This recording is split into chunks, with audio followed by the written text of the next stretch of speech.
J'entendais tout le monde se plaindre et moi j'étais là, qu'est-ce que je fais? En fait, je vais voir l'arbitre, il se passe rien. Les coachs, ils étaient énervés aussi. Les filles, Robin sautillait sur place d'énervement. Je sais pas si sautillait, mais il braillait, ça c'est sûr. Ouais, Oui, ça me semble coller à la réalité. C'est possible.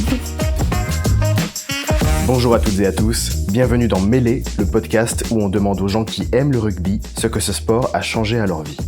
Pour ce premier épisode, je suis dans une petite ville où le rugby est roi, mais, qui ne se situe pas dans le sud-ouest, et oui, ça existe, ça s'appelle Arbois.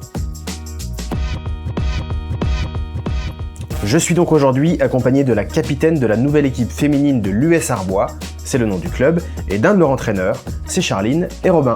Bonjour. Bonjour. Je précise pour les auditeurs et auditrices qu'on est chez toi, Charline, si je dis pas de bêtises. Voilà, donc on est en plein air, il fait beau, il y a des animaux autour de nous, il y a des enfants qui patifolent. Vous n'êtes pas à l'abri de quelques petits incidents, mais c'est ça qu'on aime finalement. Voilà, je me tais. Est-ce que tu veux commencer, Charline, par nous raconter qui tu es, d'où tu viens, comment t'es venue au rugby et ce que tu y fais? Ouais. Du coup, je m'appelle donc Charline, j'ai 33 ans. Je suis originaire d'ici. Enfin, moi, je suis arboisienne, quoi. Du coup, moi, j'ai commencé le rugby au début de l'équipe. Donc, on a monté l'équipe en 2021 plutôt. En octobre 2021, ouais. Et j'étais en formation taille de la vigne. Et du coup, c'est une copine qui m'a dit « Oh, on monte une équipe de rugby. Est-ce que tu voudrais venir essayer ?» Donc moi, j'étais pas du tout... ça me faisait super peur. J'étais pas du tout dans la bagarre ou quoi que ce soit. Ça me faisait vraiment peur. Donc j'ai dit, au début, j'ai dit non. Puis après, je me suis dit, ouais, pourquoi pas. C'est une nouvelle équipe, donc ça peut être cool. Puis peut-être juste essayer, puis voir si ça essayer, prend pas. ouais. Puis on verra si ça prend, tant mieux. Si ça prend pas, c'est pas grave. Ok. Du coup, ça a plutôt bien marché pour moi. Enfin, c'était vraiment cool, bonne ambiance. Pas beaucoup de filles au début, mais... Vous étiez combien au début? Je sais pas, on était moins de 10, quoi. On était peut-être 6. Ok. 6, ouais. Enfin, on était vraiment pas beaucoup. Et puis, petit à petit, on a essayé de recruter un petit peu. Donc, il y avait pas mal de copines de joueurs au début qui sont venues. Parce qu'elles se disaient plutôt que d'être au bord du terrain, pourquoi on n'essayerait pas. Et puis voilà, après, ça s'est agrandi comme ça petit à petit. Est-ce que du coup tu peux nous dire à quel poste tu évolues? Ouais, là actuellement je joue demi-mêlée, du coup numéro 9. Ouais. Donc pour les gens qui connaissent pas le rugby, c'est chez les hommes c'est Antoine Dupont qui joue demi-mêlée. Et chez les femmes c'est Pauline Bourdon. Ah oui. Pauline Bourdon-Sansu, c'est ça? Qui est maman Exactement. depuis pas très longtemps. Oui, et qui se prépare au mondial qui va arriver bientôt. Ok, très bien. On en reparle juste après. Est-ce que, Robin, tu peux te présenter, nous expliquer ton rôle dans l'équipe, etc. Et ensuite, on parlera peut-être un peu plus largement du club. Donc, je m'appelle Robin. J'ai également 33 ans. Je suis également originaire d'Arbois. Moi, une petite histoire, j'ai attaqué le rugby, on va pas dire tardivement, mais j'ai attaqué le rugby entre 15 et 16 ans. Après une période au foot pendant 9 ans et je suis allé au rugby car j'ai croisé des amis et un jour un match de rugby alors que j'étais pas du tout intéressé et j'ai vu un petit peu la ferveur et les valeurs qu'il y avait autour de ce sport et ça m'a tout de suite intéressé et je me suis beaucoup attaché à ce sport pendant aujourd'hui 17 ou 18 ans, je crois. Est-ce que tu joues encore un peu parfois? Voilà, je reprends malgré une blessure assez, on va pas dire assez grave, mais assez conséquente. Il a une énorme cicatrice à l'épaule. Ignoble à regarder. Mais ce qui m'a, justement, cette blessure à l'épaule m'a permis de découvrir une autre facette du rugby qui est l'encadrement. Quand je me suis fait cette blessure à l'épaule, il y avait cette formation de l'équipe féminine, qui était déjà formée depuis un an, un peu plus d'un an, Et comme j'avais une opération, une convalescence assez longue, et peut-être pas l'envie de reprendre le rugby tout de suite, j'ai un petit peu sauté sur l'occasion pour rentrer dans cet encadrement qui m'intéressait à la base quand même. Hein. J'y allais pas non plus à reculons. Et du coup, depuis maintenant, on va dire 2 ans, un peu plus de 2 ans, j'encadre l'équipe féminine de l'US Arbois où Charline est notamment demi-mêlée et capitaine, ce qu'elle n'a pas dit. Ok, très bien. Est-ce que vous pouvez tout simplement nous expliquer dans quelle équipe vous jouez parce que dans mon introduction, j'ai dit qu'on était dans une ville qui s'appelle Arbois, mais peut-être que les gens ne voient pas toutes et tous quel genre de ville c'est, est-ce que c'est grand, est-ce que non, et quelle place a le rugby dans cette ville et depuis combien de temps? Je sais pas. Ouais. Alors Arbois, non, c'est pas très grand. Arbois, c'est entre 3400 et 3600 habitants, on va dire 3500 pour fâcher personne. C'est un petit bourg qui est très vivant, notamment dans le Jura, dans la Franche-Comté et dans l'Est. Hein, ça fait partie des bourgs assez dynamiques du point de vue du tourisme, du vin. Hein. On est ici chez Charline et Julien dans un domaine viticole quand même. Mais le rugby a une énorme place dans cette commune. Depuis très longtemps, le club est plus que centenaire. Oui, c'est vrai Il a été formé, on a fait le centenaire en 2010. 2010, ouais. Le club a été créé en 1910 avec pas mal de belles aventures, dont 3 Fédéral 3. Une dans les années 80, une justement en 2010 lors du centenaire, et une l'année dernière. Et voilà, c'est un club qui a une grosse importance rugby au niveau municipal, mais aussi départemental et régional. Arbois est assez reconnu pour son amour de l'Ovalie. Et son niveau de jeu. Et son niveau de jeu, hein, pour des villes comme 3500 habitants. Alors là, on va plus s'orienter sur le rugby masculin, parce que, alors, pas dire malheureusement, parce qu'il faut qu'il y en ait un, mais il y a quand même une équipe qui fait vitrine. Oui. C'est l'équipe senior masculine qui joue donc l'année dernière en Fédéral 3, cette année en Régional 1. Et même en Régional 1, on s'aperçoit que les villes contre lesquelles, enfin, quand je dis villes, les équipes contre lesquelles on joue viennent de villes un peu plus, on va dire un peu plus, pas structurées, mais denses, même au niveau de la population. Hein. Cette année, on a notamment des derbys contre Champagnole et Dole. Qui sont des villes beaucoup plus grosses, en fait. Dole qui atteint, c'est la plus grosse ville en termes de population du Jura, avec plus de 30 000, je crois, 25 ou 30 000, je sais plus trop. Champagnole qui atteint quasiment les 10 000. Et même les villes bourguignonnes, parce qu'on joue dans la Ligue Bourgogne-Franche-Comté. Voilà, donc c'est assez bien qu'Arbois, avec son petit vivier, puisse tirer son épingle du jeu. Oui, en vrai, même sans vous tirer les pompes, en fait, c'est quand même Arbois une toute petite ville qui arrive à se maintenir dans des niveaux de rugby qui sont exactement rien à voir à ce qu'on peut connaître dans les poules du Sud-Ouest. Hein, parce que quand on regarde les poules du Sud-Ouest, moi je m'amuse à dire que tous les dimanches c'est derby. Oui, bah oui. Quand on regarde les points, c'est généralement les ligues s'amusent à faire ça, les petits points sur toutes les équipes qui se rencontrent dans toutes les ligues différentes de la Fédéral 3 au haut niveau, même en dessous.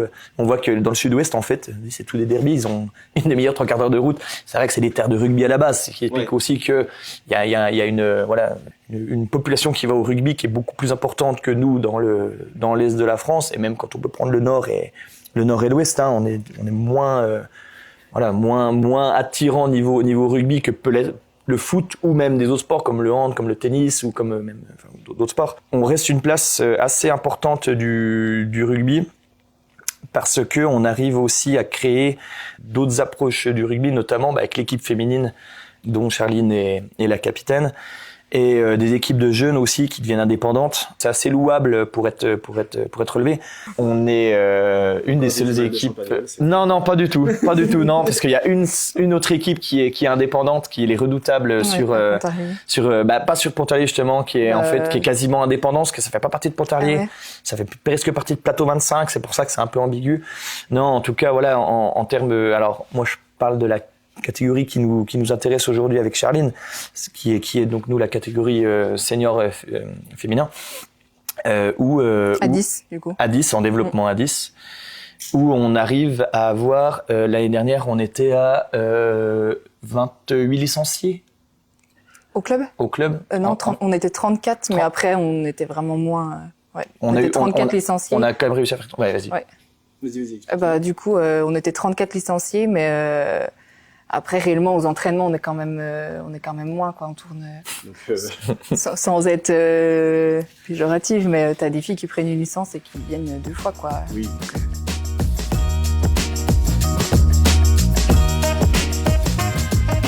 Donc jusqu'ici, on a un petit peu fait un paysage de où on est. On a parlé d'Arbois, on a parlé du fait que c'était effectivement une ville avec très peu d'habitants pour un club qui réussit non seulement à se hisser dans des catégories type fédéral, etc., ce qui n'est pas rien, et en plus qui a lancé donc une équipe féminine à 10, si je dis pas de bêtises. Et très bien. On va rentrer du coup maintenant... on va rentrer un peu plus dans le vif du sujet, qui est que, voilà, moi j'ai eu l'idée de ce podcast parce que je suis dans une équipe qui se dit inclusive, et donc il y a des personnes très très différentes qui se retrouvent, et ce que j'ai remarqué, c'est que c'était un sport qui, de par la violence qu'il peut y avoir dans le rugby, et aussi l'exigence qu'il y a de solidarité, faisait qu'on était obligé de s'entendre avec ses coéquipiers et un petit peu sans devenir forcément des amis très très proches, etc. Mais on est un petit peu obligé de transcender la politesse sociale habituelle, je dirais ça comme ça. Et c'est un peu ça qui m'intéresse pour ce podcast, c'est qu'on puisse se raconter des histoires. Toi, Charline, c'est spécial parce que tu en fais depuis très peu de temps, mais qu'on puisse se raconter des moments du rugby où il s'est passé quelque chose d'humainement très fort, en négatif comme en positif, et qu'on essaie de poser des mots sur ces moments-là et de se dire il s'est passé quelque chose de collectif que je n'avais pas connu avant, ou au contraire, ou en tout cas que je devine, ou qu'est-ce. Voilà, donc peut-être on commence par Robin, qui a bien des histoires à nous raconter. Et qui parle beaucoup. Et qui adore s'écouter parler. Bon, vraiment, c'est très limite. On n'est pas sur de la bienveillance totale. Est-ce que tu veux nous raconter plutôt d'abord un mauvais souvenir ou un bon souvenir? Ou un souvenir drôle? Peu importe. Je pense que du coup, j'aurai largement tous les... T'as tout en vitrine. Tout en vitrine, heureusement d'ailleurs, parce que si ça porte pas de bons souvenirs, je pense qu'on aura arrêté d'ici là. Non, on peut, enfin, moi, en mauvais souvenir, je dirais, il peut y en avoir beaucoup. Mais je pense que ce serait un peu trop évident de parler d'une défaite qui est douloureuse. Contre oui, Champagnol, par exemple. Par exemple, il y en a toujours des derbys perdus, des qualifications, tout ça qui sont, voilà, ça c'est des moments qui sont douloureux, mais c'est des mauvais moments, mais qui font partie du sport en général.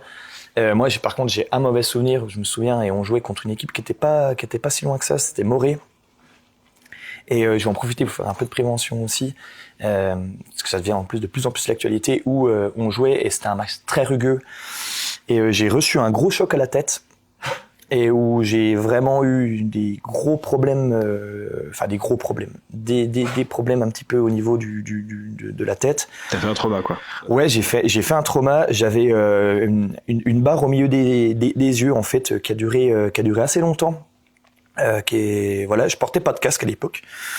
C'est pas pour dire que le casque m'aurait sauvé, c'est pas pour dire que, m'aurait sauvé, je suis pas mort, hein, mais c'est pas pour dire que ça aurait atténué les douleurs. Il y a des chances quand même. Mais j'avais pas cet élément de protection, et c'est vrai que j'ai eu choc avec une barre au milieu des yeux, je me sentais pas bien, j'ai eu des vomissements, et c'est vrai que voilà, ça fait partie pour moi des mauvais souvenirs du rugby, pour se dire que le rugby, ça reste un sport de contact. Ça reste un sport qui reste potentiellement dangereux. Alors c'est très bien ce que fait aujourd'hui les instances du rugby, même si des fois ça peut être un petit peu causé. Il y a peut-être un chien apparaît dans l'image, un deuxième. voilà, il y a peut-être des choses à revoir. Bah, après, c'est sûrement au niveau, mais enfin, même à d'autres niveaux. En fait. Oui, mais de toute façon, enfin, effectivement, pour les personnes qui écoutent et qui s'intéressent au rugby, vous savez déjà que toutes les questions de sécurité n'ont pas trouvé une solution idéale. Oui, c'est sûr. Après, voilà, les chocs à la tête sont de plus en plus regardés et sanctionnés, ce qui est normal. Mais c'est vrai que dans des équipes comme Arbois ou Moret, qui sont donc dans le Jura, on n'a pas un maillot avec un beeper. Exactement, on n'a pas le protège-dents connecté. Ouais. Les arbitres n'ont pas le lavar pour regarder les actions. Et je veux en aucun cas porter préjudice aux arbitres. Heureusement qu'ils sont là, sinon il y aurait pas de jeu, on pourrait pas pratiquer notre sport en compétition. Donc c'est pas du tout une pierre lance à eux. Au contraire, ils font un boulot qui est remarquable vu des fois les polémiques qu'il y a autour d'eux qui sont pour moi un peu injustifiées. Mais voilà, c'est un petit peu voilà, moi mon mauvais souvenir, c'était un choc qui a touché la tête. Alors le casque, des gens sont pour, des gens sont contre. Moi, ça m'aurait peut-être fait peut-être moins de dégâts, donc oui. Moi, je te rejoins dans le sens où dès ma première année, que ce soit en entraînement ou en match, j'ai pris des coups de genoux dans la tête, et pour la plupart qui n'étaient même pas volontaires. Et je suis ravi d'avoir eu un casque à ce moment-là. Quand bien même le premier que j'ai pris, je crois que j'ai fait pareil un blackout de quelques secondes où tu prends le coup et en fait t'as pas le temps de sentir la douleur parce que t'es parti dans les vapes et tout. Mais je pense vraiment qu'on peut favoriser la sécurité à l'esthétisme. Surtout que malheureusement, tous ces matchs dont on parle depuis tout à l'heure ne sont pas filmés. Exactement. Donc on a le droit d'être laid sur les terrains. Je pense c'est une première leçon qu'on peut tirer. Moi, ça m'arrange en plus que comme je perds un peu mes cheveux, tu vois. Il y a des solutions. Peut-être on fera un deuxième podcast sur les solutions. Et c'est bien aussi que les hommes s'attachent à l'idée d'être moins repoussants en public. Mais bon, ça, on en parlera plus tard. En tout cas, Robin est sensible à la cause et ça me fait plaisir. D'accord, mais alors, donc c'est un mauvais souvenir parce que il y a le match qui est très rugueux, qui est la manière polie de dire.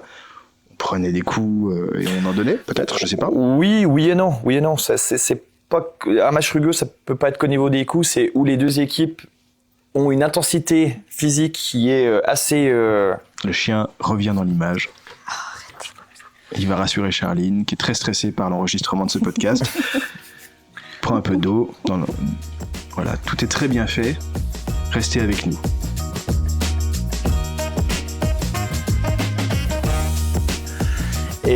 Et du coup, les plaquages sont plus intenses, les courses sont plus tranchantes, et voilà, l'intensité physique monte, et c'est pas du tout par rapport à. C'est pas forcément un mauvais esprit. Non, c'est pas du tout un coup volontaire que j'ai reçu on va dire du peu que je m'en souvienne, mais je crois que c'est sur un ballon en l'air où les deux montent au ballon et du coup je dois prendre la tête ou l'épaule ou quelque chose du mec en face et du coup voilà ça m'éteint un petit peu.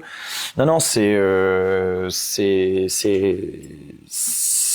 aussi voilà c'est pour rappeler que ça reste un sport de contact qu'il faut rester vigilant qu'on soit on va dire porteur de balle ou non. Du coup, c'est un mauvais. Pardon, je t'ai coupé. Tu vas-y. Terminer peut-être. Non. Mais c'est juste qu'il faut quand même être vigilant sur les gestes qu'on peut avoir, qu'on peut porter, même involontaires. Ouais. En fait, il faut mieux faire mal dans les règles. Et en fait, les règles du rugby quelque part permettent qu'on puisse porter atteinte à l'intégrité physique de la personne en face. Mais ce que je voulais savoir, c'est est-ce que c'est donc un mauvais souvenir, pas forcément à cause du choc en lui-même, de la douleur physique. Mais du moment où tu t'es dit là je suis atteint à un endroit que je contrôle plus quoi. Tout à fait. Il faut quand même se rappeler que nous à notre niveau où on joue, jusqu'à des niveaux qui sont quand même assez hauts, on est des amateurs. On va tous au travail le lundi. Et ça dépend des lundis. Ça dépend des lundis. Est-ce que ça dépend des personnes? Non, ça dépend de la bringue du dimanche surtout. Je ne sais pas. Ça dépend du match de la veille. Tu parles d'alcool dans le monde du rugby? Non, pas du tout, loin de moi cette idée. Enfin, Arbois en tout cas. Non, oh là là. Et non, voilà, c'est où de la blessure peut entraîner un arrêt de travail ou une méforme, mais qui est pas spécialement intéressante, que ce soit pour le travail, que ce soit pour sa famille aussi, hein, on a tous des familles aussi à gérer.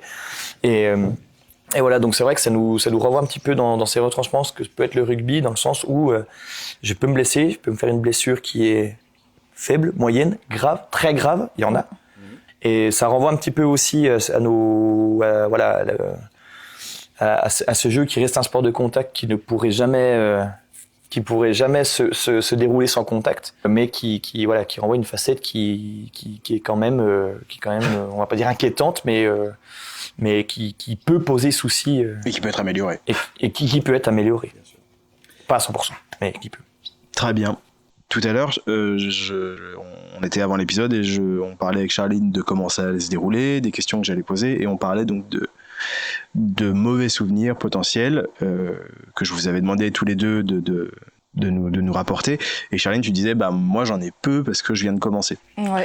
Et du coup, est-ce que tu as quand même un souvenir où tu te dis, à ce moment-là, que ce soit un entraînement ou un match ou une situation autour des moments purement sportifs, est-ce que tu te dis, ça c'est pas quelque chose que j'aime quand je viens faire du rugby ou que je suis autour de ça? Après, il y en a 2, 3. Pour moi, il y a pas beaucoup de choses parce que quand même, quand je retourne dans tous les sens, c'est plutôt très positif que même un tout petit peu négatif. Mais après, il y a peut-être les entraînements où c'est qu'on est très peu nombreuses, là, c'est un peu. Pour moi, c'est quand même un peu négatif parce qu'on travaille pas, parce que on n'est pas tout ensemble. Donc peut-être qu'on va avoir certaines choses. Du coup, les filles absentes vont manquer à ce moment-là. Donc c'est assez dommage. Et après, oui, effectivement, comme on parlait tout à l'heure, il y a peut-être les matchs où, du coup, on se met vraiment trop de pression. Mais ça, je pense que c'est un peu le manque d'expérience et de se dire... le manque d'expérience. Et du coup, on se met vraiment une pression de dingue. Et finalement, on passe à côté de notre match parce qu'on est trop stressé. Donc, en fait, on fait pas du tout le rugby qu'on nous apprend. Alors que les matchs où on y va vraiment sans pression parce qu'on se dit, y a peut-être rien à jouer. Enfin, on y va... on se fait plaisir et on verra bien. Là, du coup, on arrive à proposer quelque chose, quoi. Alors que vraiment peut-être le stress, la pression qu'on se met avant les matchs qui est peut-être négative, quoi. C'est pas un bon stress. Et t'en as un en particulier en tête de match où vraiment dès le début, dès les vestiaires ou même dès la veille, etc. Vous vous dites ça va être compliqué, on va en chier, ça va être un mauvais moment, et du coup ça devient un mauvais moment. Il y avait un match, mais c'était un match amical où c'est que là, vraiment c'était, du coup contre les Redoutables, c'était vraiment n'importe quoi. Ouais. Après c'était vraiment les tout débuts et c'était. Pour moi, ça a été vraiment le pire match. Après, c'était hors compétition. On s'est un peu engueulé avec les filles. C'était pas bonne ambiance du tout. Moi, j'ai vraiment pas aimé ce match du tout. Tu veux dire, vous vous êtes engueulés entre vous? Ouais, ou avec entre nous. Alors que là, ça arrive vraiment jamais, quoi. Depuis qu'on a commencé la compétition, justement, on est hyper soudés. On s'engueule jamais, qu'on gagne, qu'on perde. On reste vraiment soudés du début à la fin. Et ça, c'est quand même. Je trouve que c'est chouette. Ouais. Et là, sur ce match-là, je sais pas, c'est parti dans tous les sens. Il y avait rien qui.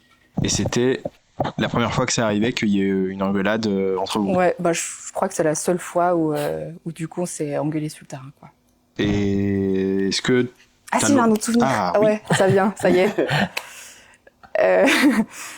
Ouais, c'était un match parce que du coup on peut parler quand même de l'arbitrage ou.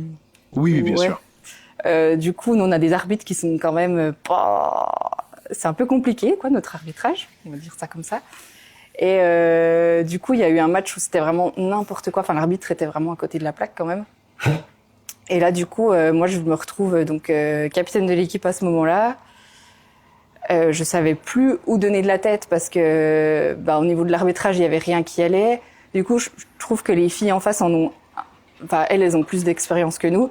Du coup, je pense qu'elles ont capté que ça allait mal se passer. Elles ont un petit peu joué avec ça. Que c'était un levier pour elles possible, quoi. Ouais. Elles ont joué un peu avec les règles et du coup, en tout cas, c'est ma vision de ce match-là, mais elles ont joué un peu avec ça et du coup, nous, on s'est retrouvés largués là au milieu.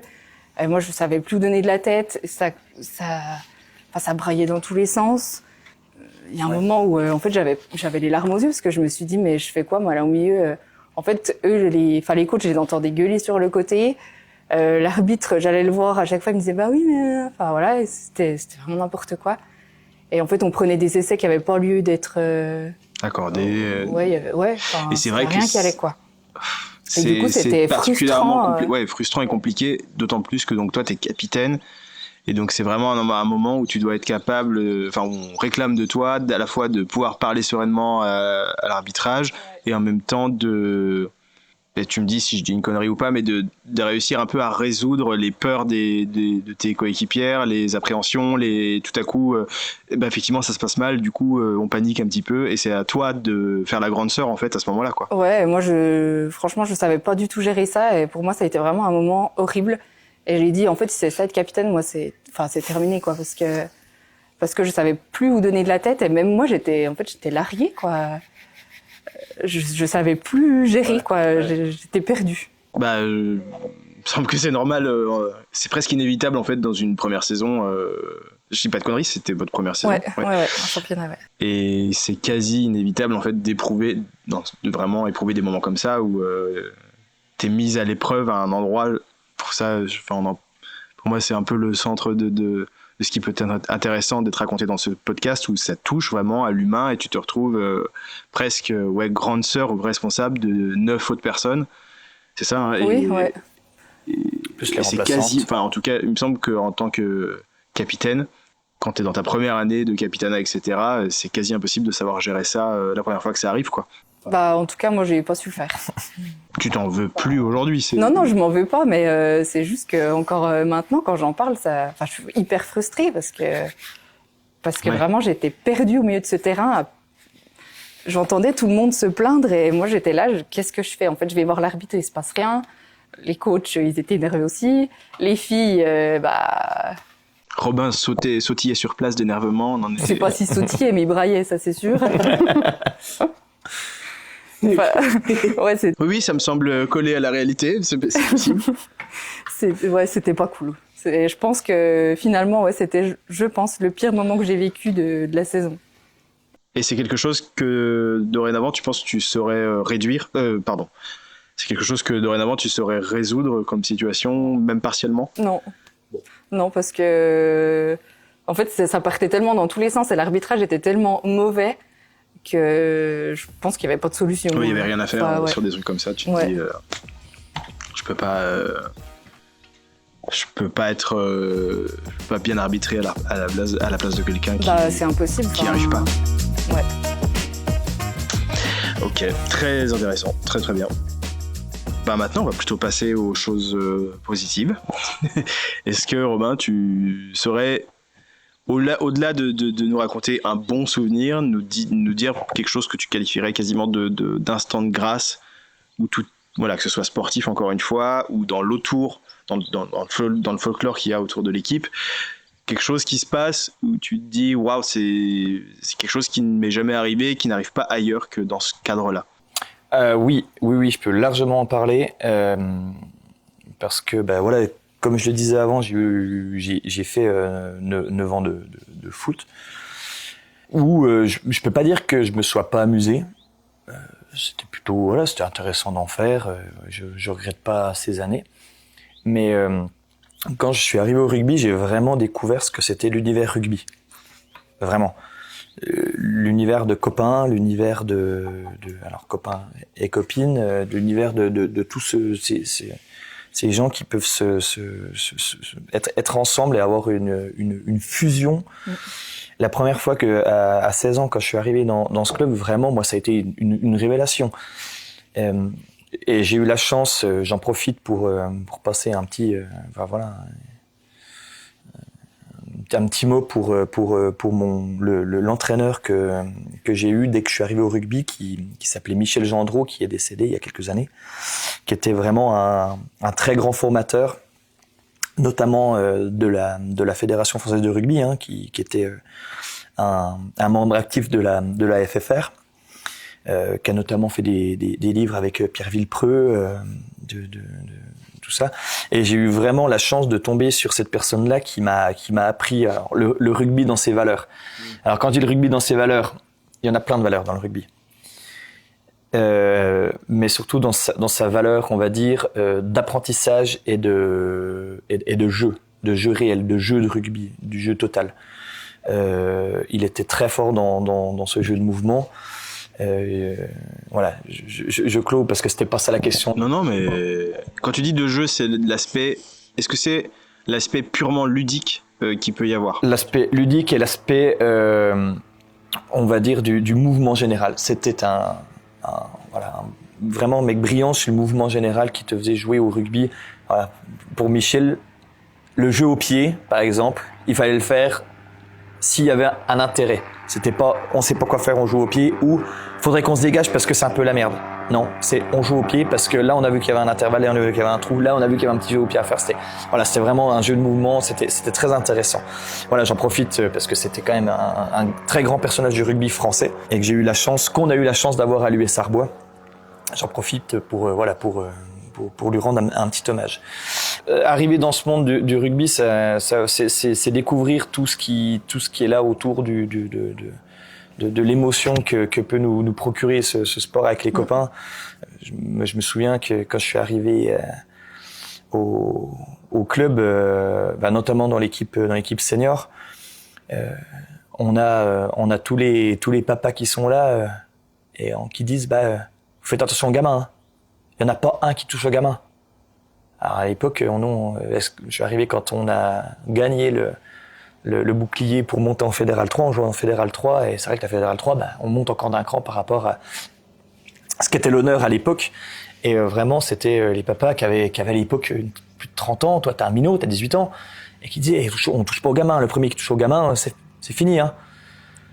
D'avoir ce sentiment de protection, d'appartenir à une famille, parce qu'on utilise souvent la famille rugby à tort et à travers, c'est la famille rugby.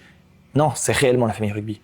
C'est assez, moi ça reste mes plus beaux souvenirs dans le rugby, d'être accepté, d'accepter de la sorte dans cet univers-là.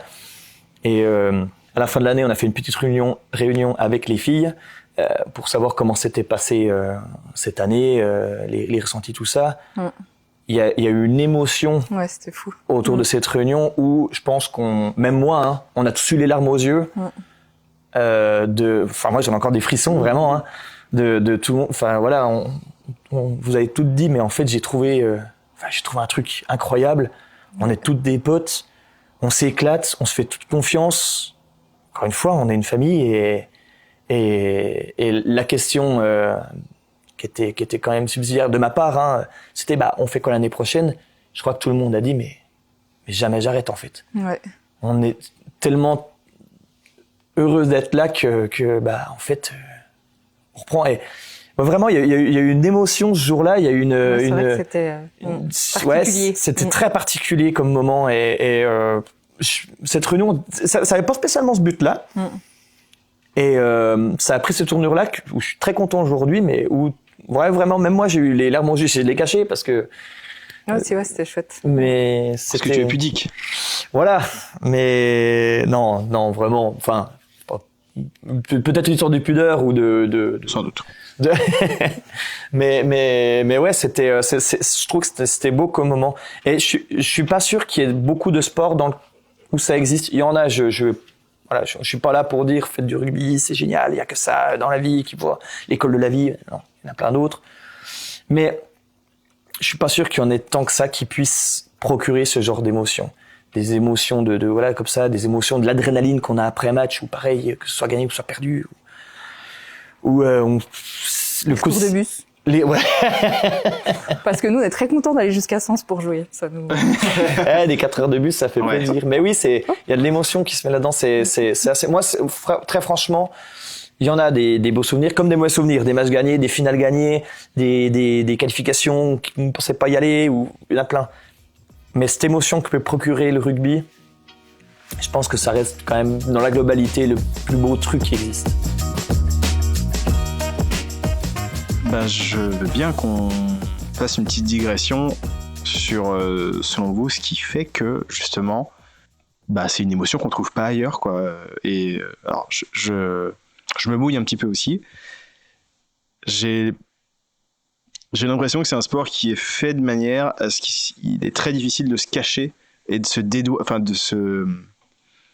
de faire semblant de jouer quelque part. Et donc, on est dans une dépense et on est mobilisé à un endroit où on est un peu obligé d'affronter. Ça, c'est peut-être un peu propre au club dans lequel je joue. Mais il y a beaucoup de personnes qui viennent jouer au rugby, qui viennent commencer le rugby sur le tard, comme moi, où vraiment, j'ai plus l'âge normalement de commencer le rugby. Et du coup, tu te confrontes beaucoup à des appréhensions au-delà de se faire mal physiquement, de se responsabiliser, d'être là pour la personne qui est à ta droite et celle qui est à ta gauche. Et en fait, voilà, j'ai l'impression que c'est ça qui fait qu'on gagne ou qu'on perde. Si on a fait un minimum le travail qu'on attend d'une joueuse ou d'un joueur de rugby, on se met à un endroit d'émotion qu'on peut pas trouver ailleurs. Et je sais pas si c'est effectivement parce qu'il y a entre guillemets un danger physique dont on parlait tout à l'heure, qui peut jouer ou pas. Enfin, je sais pas. Vous en pensez quoi, vous? Peut-être Charline, tu veux commencer? Moi, j'ai pas fait 50 000 sports différents. Hein, donc, avant, je faisais du badminton, donc c'était vraiment rien à voir. Pour le coup, c'était moi toute seule. Mais c'est vrai que là, moi, sur les matchs qu'on a fait, du coup, même certains matchs où on a perdu, en fait, on était hyper contente parce que on avait fait le job, quoi. Donc, il y a même un match où on a cru qu'on avait gagné. En fait, non, on avait perdu. Mais, en fait, on était trop contente. Je pense que oui, effectivement, si, ça, Lucie, du coup, le dit très bien.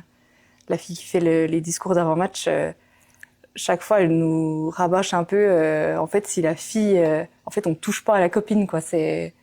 La copine, elle est par terre, on y va, on la protège et on la laisse pas toute seule. Enfin, et c'est vrai que moi, en tout cas, j'ai l'impression que quand on est dans le match, en fait, t'as pas envie de laisser ta pote à côté.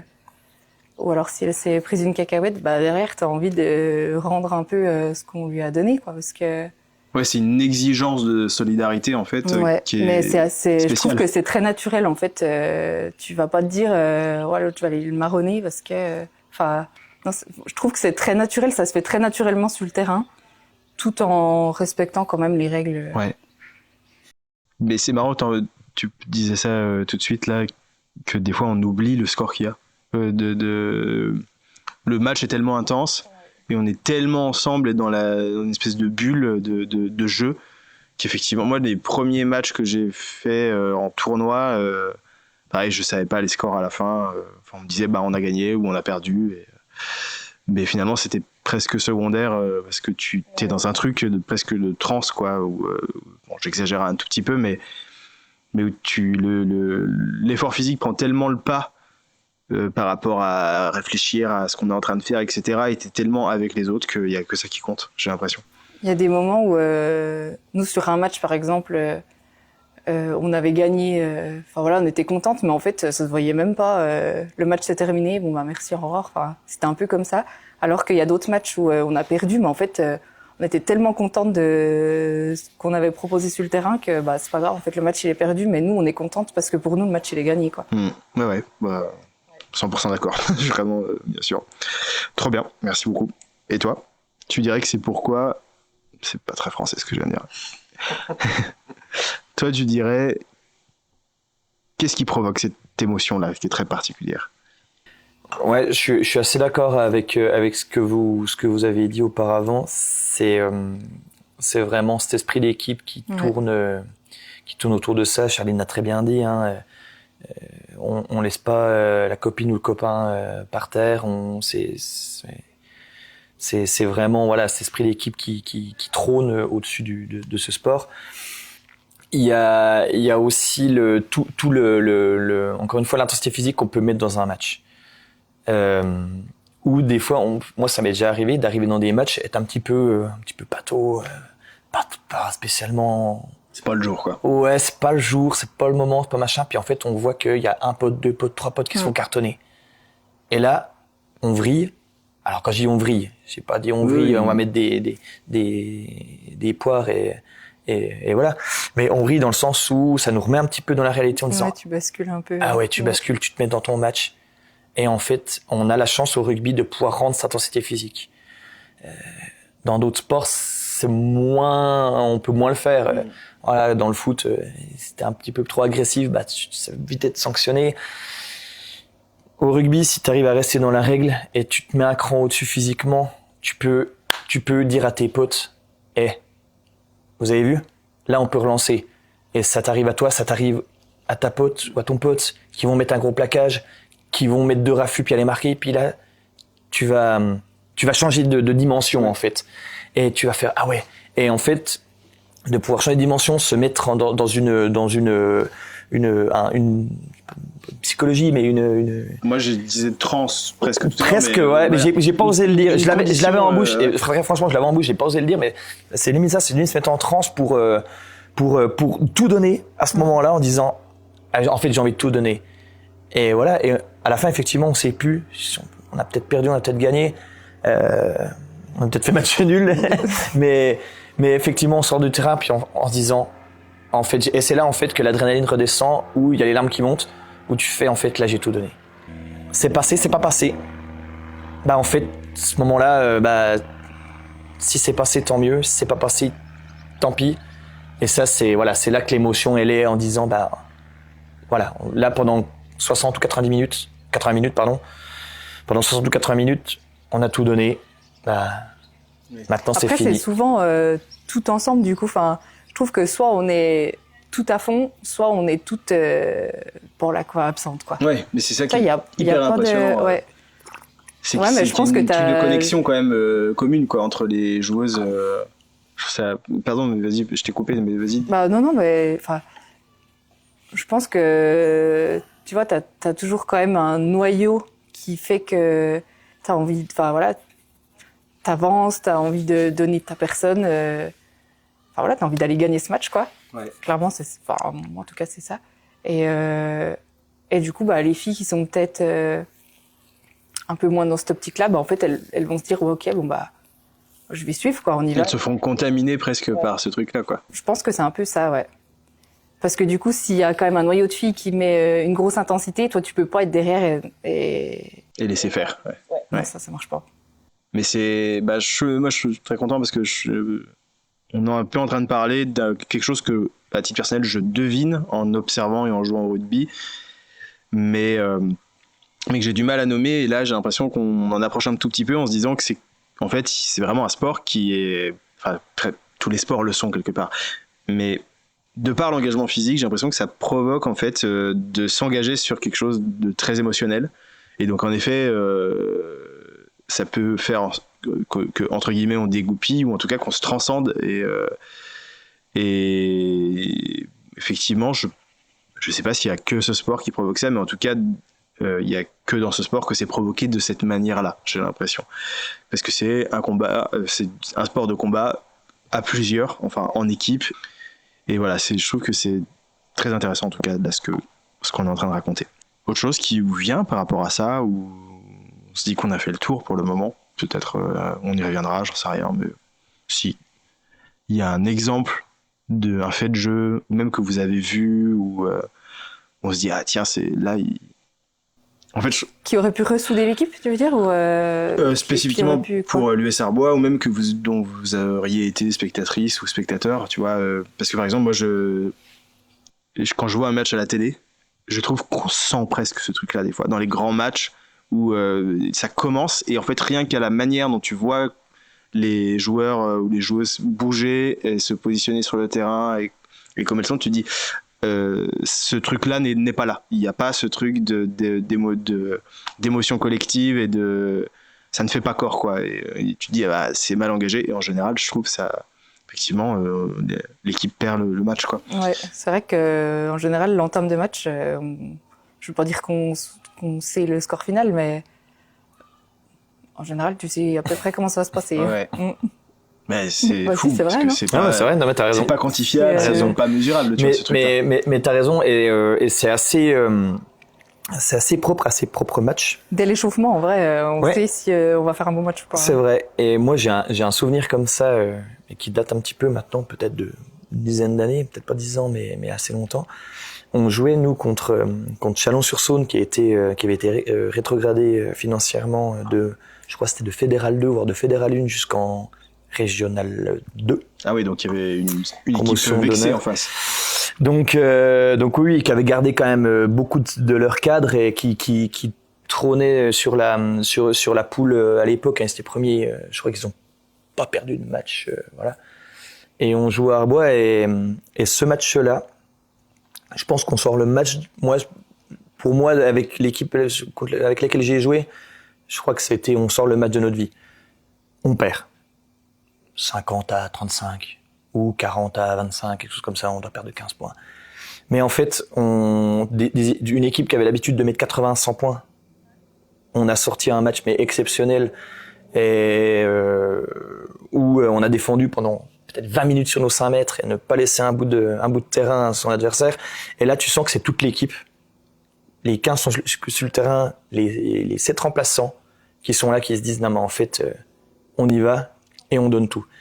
Et c'est ce genre de match où t'as vraiment, où tu te sens en transe, tu dis que tu donnes tout sur ce terrain-là, ce match-là, tu donnes tout. Tu t'oublies presque en tant qu'individu. Exactement, voilà. Où tu dis, mais en fait, allez, on y va. Et effectivement, le coup de sifflet retentit. Et comme tu dis, Charline, à la fin, en fait, t'as pas gagné, mais t'as gagné. Bon, presque le mot de la fin pour moi, mais... Mais non. Merci à tous les deux pour ce témoignage sur ce sujet en particulier.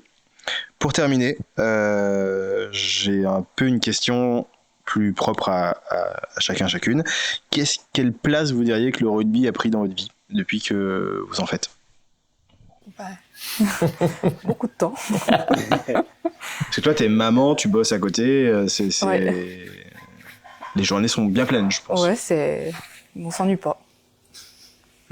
Non, moi, je suis très contente parce que bah, tu sors du travail, tu vas t'entraîner, donc tu te vides la tête. Tu vois, t'as quand même, nous on fait des entraînements donc 2 fois par semaine. Après, de temps en temps, t'as un match le dimanche. C'est quand même hyper prenant.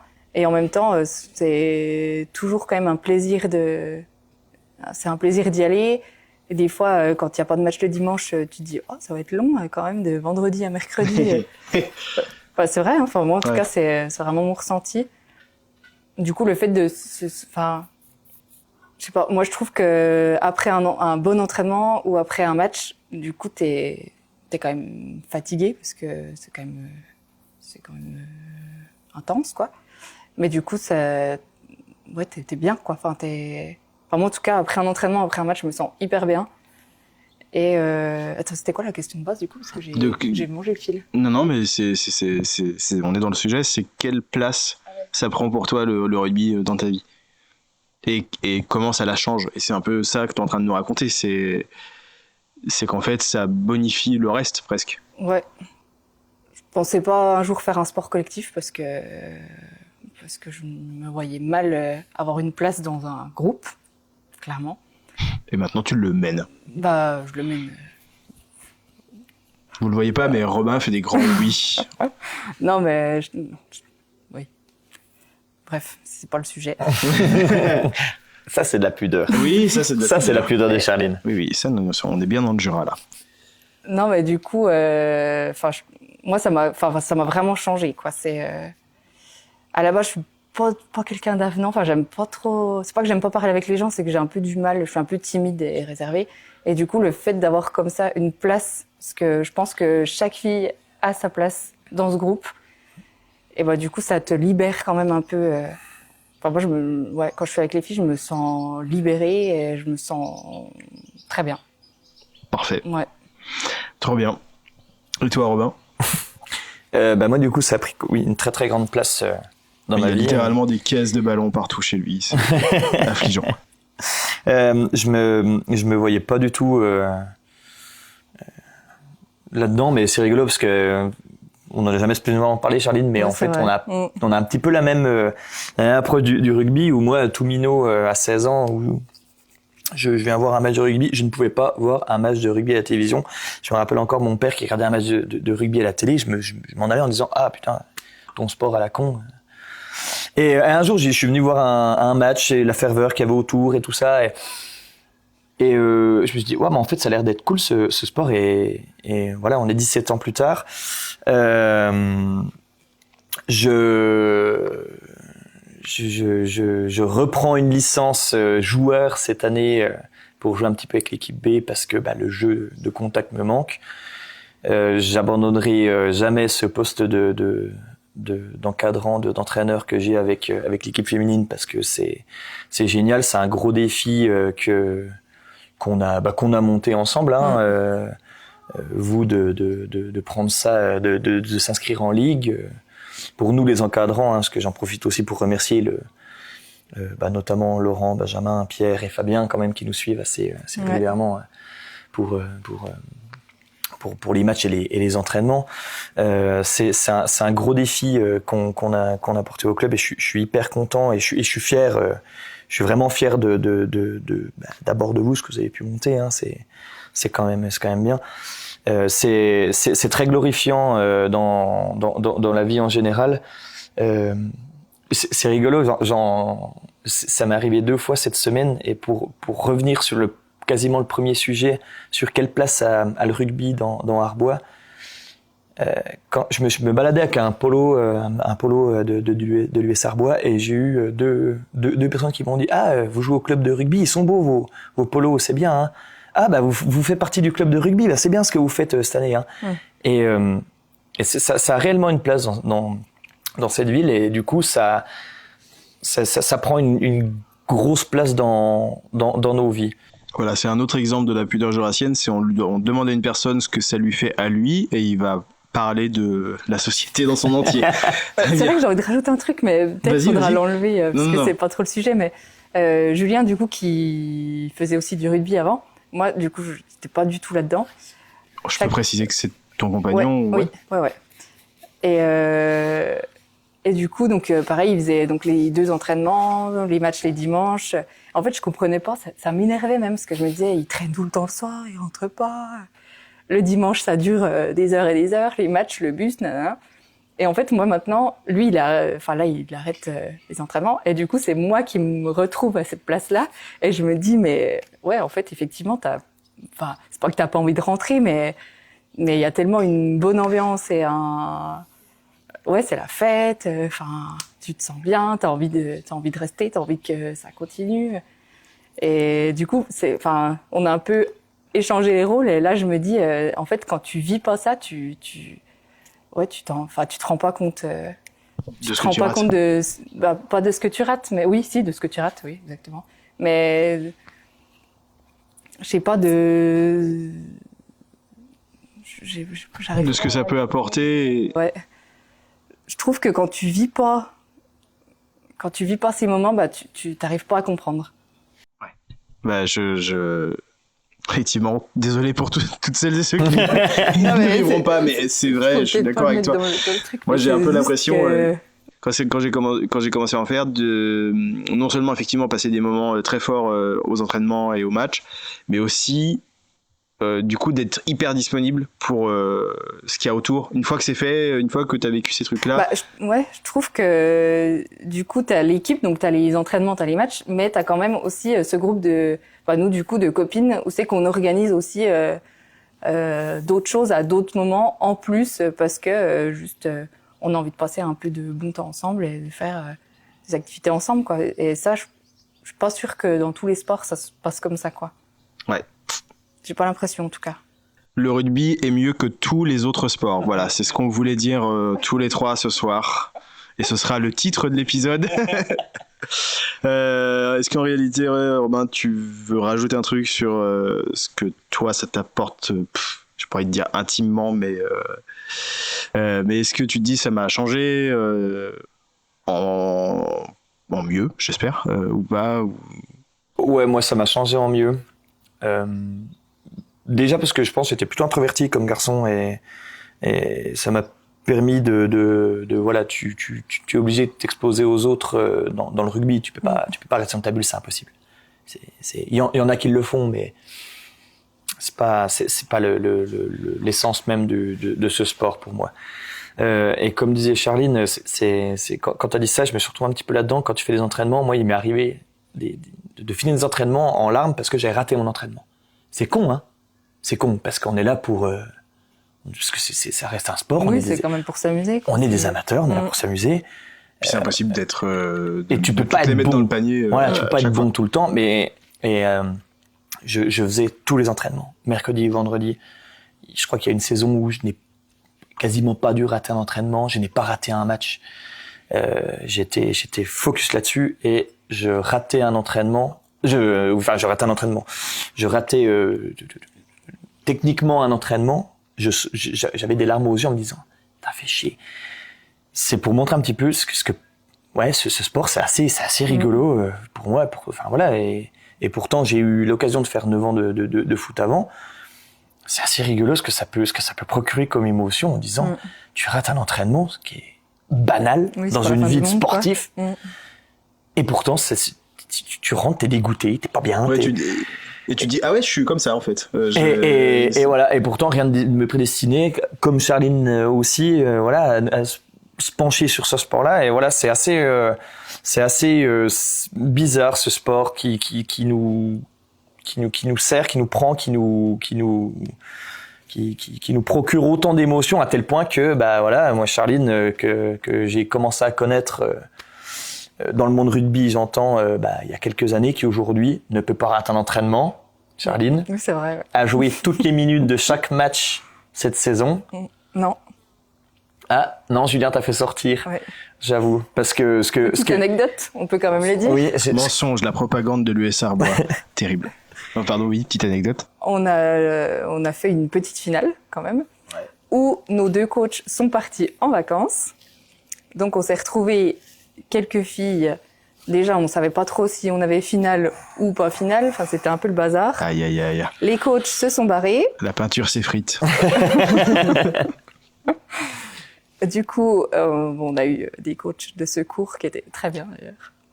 Et donc Julien, mon compagnon, faisait partie et il m'a dit, tu ne feras pas tout le match, je te sortirai du match. Et c'est les seules minutes que Charline n'a pas joué dans cette saison. D'accord, il a été obligé de venir te chercher physiquement pour que tu sortes. Pas loin. Et deuxième anecdote, quand même de dire, qu'on n'a pas dit depuis le début, c'est que donc Julien est quand même coprésident du club. Oui. Et il a l'élégance de pas s'imposer. Pour la petite anecdote, on aurait eu assez de micros et il serait à notre table aussi, mais malheureusement, il n'y a pas de budget dans ce podcast. Donc là, il est en train de s'occuper de l'enfant. Voilà, donc le rugby prend beaucoup de place chez nous. Très bien. Mais c'est bien. Vous avez l'air, effectivement, tous les deux de plutôt bien le vivre. Eh ben, très bien. Dernier, pour le mot de la fin, je voulais vous demander qui, selon vous, on devrait inviter dans ce podcast, que ce soit Gigastar du rugby ou votre voisin, et pour quelle raison? Moi, je pense que j'ai déjà la réponse, du coup. Ouais. Et je pense qu'il faudrait inviter des gens qui connaissent pas le rugby. Parce que, du coup, moi, à chaque fois que je parle, par exemple, avec la voisine qui est quand même sportive, elle va courir, etc. Et chaque fois, je lui dis, tu voudrais pas venir au rugby? Et chaque fois, c'est les mêmes réponses. Non, parce que le rugby, ça me fait peur. C'est pas fait pour moi. Et je trouve que c'est dommage parce que du coup, on a cette image-là. Alors, on entend les oies. J'espère qu'elles ne se feront pas attaquer par le rat parce qu'elle a déjà buté un canard tout à l'heure. Attendez, Robin s'élance et comme son micro reste accroché... Léa putain, mais c'est pas possible. Moi, je peux rien. Je pense que c'est son canard. Oh, qu'est-ce que tu fais là? Salut, c'est Théo en post-prod.